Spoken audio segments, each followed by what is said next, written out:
Good evening, everyone. I was just going to show you a quick screenshot of how to upload your NCLEX questions if anybody has any questions about how to do that.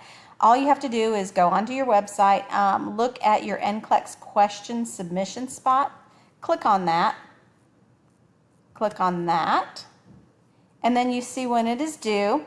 You can browse your computer and find what you are looking for. So we'll click on this one. And so then it'll say right there that you have an attached file, and you just hit submit.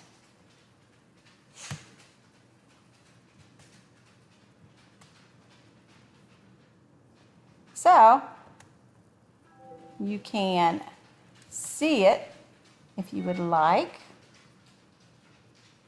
And as you note, it is a picture of Nancy Grant and the rest of the Beatles. So that is my submission. And if you have any questions, let us know. Thank you.